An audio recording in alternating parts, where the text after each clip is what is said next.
A little over a year ago, I was trapped in this everlasting euphoric state of happiness, satisfaction, and fulfillment. People with which I had never spoken to a day in my life felt like family, and for about a month I was a kid again. But changed quick, bro. The Celtics are finally champions again, and if I closed my eyes just a little bit, it felt as if I had accomplished something too. It felt as if I was a part of it, but as quickly as the moment began, the feeling was gone as soon as Tatum got hurt. And yes, I know basketball is a team sport, so it's hard to imagine that an individual could make such a difference, but his resume speaks for itself. Just looking at the few things he's been able to accomplish throughout his career, it's almost undeniable that he's already one of the greatest players of all time. And despite how often people try to discredit him, if you're retired today, he'll always be an NBA champion. Like, he's been an All-Star, he's been on NBA, he's a two-time Olympic gold medalist for Christ's sake, and he scored 50 in the playoffs. Twice. But the best part about the team was that it didn't rely on Tatum to make them great. It was the sheer balance and depth of the roster that made the biggest difference. I mean, arguably the fifth best player on the team was Drew freaking Holiday. And of course, I'm not naive. I understand that acquiring a player of that magnitude would come at a cost, but I think I speak for all Celtics fans when I say that we didn't think that cost would extend any further than Marcus Smart and a few picks. But here we are.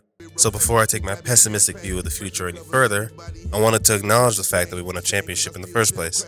And what better way to do so than shout out the guy that made this whole thing possible? I'm Brad Steven. I mean, Brad never hesitated to make that gutsy move, the move that most fans wouldn't make. And that's what set us apart from other organizations. Now, I myself had already believed that Brad was one of the better coaches in the league, top 15 at least, but he's been an even better GM.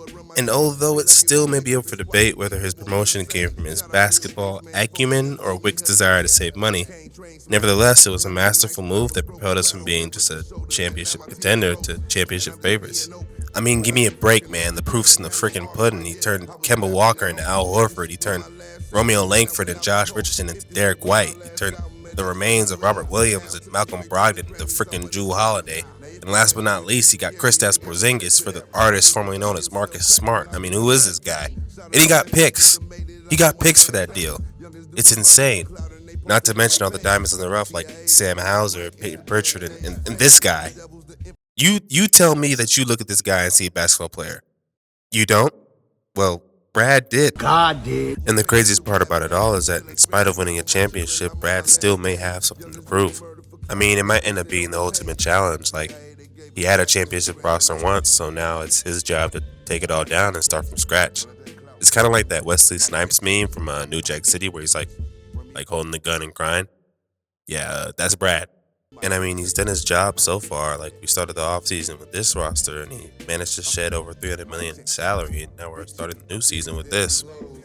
But it just poses the question, like, what's next? All right, now all the fans out there, I'm sure they've heard a lot about you up to this point. Hey, what's happening, fam? But now they want to hear it straight from the source. What is Jaylen Brown man, going to bring to the Boston Celtics? With the third pick I knew everybody in out the there got a story, 2016 NBA Everybody draft, got a pass. the Boston Celtics select Well, I'm gonna run mine down Jaylen to you, Brown man. This is my from child. the University of California, Country in Berkeley. front of me, 20 keys, told me to keep 20 G. They forgot to tell me it was 25 till eternity. In the picture. Now, I want to preface this by saying that I've never been, nor will I ever be, one of those Celtics fans that want to break up Tatum and Brown. But given Tatum's injury and the team's history, I fully expect them to explore all options as they prepare for the future. And as of right now, the guys with the highest trade value are Brown, White, and Pritchard. And of those three, the least valuable in a rebuild would be Brown. Now, Brown is easily one of my favorite players, and it's been that way for well over a decade. Like, I'm talking since high school, and not when I was in high school, like when he was in high school. But that's besides the point. The real point that I'm trying to make is that he's been an exceptional Celtic. Probably one of the greatest in my lifetime, and this season's only been a testament to his greatness so far. Even with his athleticism diminishing greatly from what it once was, he's averaging a career high in points at 28 a game while shooting 50% from the field. But the part about his game that I love the most is that he's become a complete mid-range assassin. For reference, he gets about a third of his buckets from that 10 to 20 foot range, and he's shooting about 52% from that area. Meanwhile, a guy like Durant, who's known for his mid-range shooting, takes about 40% of his shots from that same area and shoots that at a 42% clip. And look, I get it. Some of you may think this is some lightning in the bottle type situation, but he has a history of shooting at this ridiculously high clip with similar volume in years past. But what makes this year especially different is that he's been very intentional with each bucket and his footwork looks insane. But the downside to that is that his net rating is among the worst of players on our team. His His assist to turnover ratio has been absolutely disgusting. And though he's generating a lot of points in the pick and roll, which has been a surprise, a lot of that comes from the sheer volume of shots that he's taking as opposed to, playmaking, kickouts, dump offs, or just shot creation in general. Now, for a team that's looking for the perfect isolation scorer and defender, he'd be a seamless fit, like the 2024 Celtics. And back then, his role was simple: be an amazing isolation scorer and even better play finisher, off of spot up threes or cuts to the basket. All he had to do was push the ball in transition, make the right play when necessary, attack mismatches, break down defenses, and oftentimes guard the best perimeter player on defense. That sounds easy enough.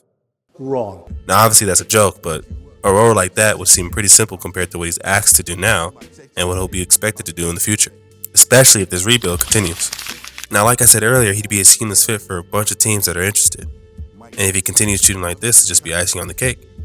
Teams like the Pistons, the Hawks, the Spurs, the Bulls, and even the Heat would all probably be interested, but would the Celtics really be willing to make that type of move? So far the Hawks have looked pretty good without Trae Young, and if they'd really be willing to commit to that all-wing Swiss Army knife type of defense, a trade for Brown wouldn't be too bad. And then you got the Spurs. They could easily commit to Harper and Castle as their lead guards and, swap Fox for Brown. Or even the Pistons, if they let go of Ivy and Holland and trade a few of their other assets for Brown, they can take their chances in a weekend Eastern Conference. Now, of course, you have your less likely scenarios like the Bulls taking their chances on a discount Jordan, pairing him with Giddey, and finally getting a competitive basketball team again, or the Heat. I do not like the Heat, but there's definitely options out there. Hate it. Now, would Boston actually be open to those options and part ways with their superstar? I would vote no. But if I know anything about this organization, I know that nothing's off the table. And the same goes for White and Pritchard. Houston can actually win now with one of those guys. If Dallas actually intends on competing, they're going to need a lead guard. Orlando may need a shakeup. And Minnesota may get desperate. I have no doubt that the Celtics are receiving those calls. But which call rings the loudest? Personally, I wish they stopped ringing it altogether. But that's not the reality of the situation. If the Celtics want to make this transition into the new era, they're going to have to decide which problem is greater: the new CBA or a future without Jaylen Brown. Now, if you like this video and want to hear more from me in the future, please hit that subscribe button. Give me a big old fat like. Tell your boy how much you love him in the comments. It truly means a lot.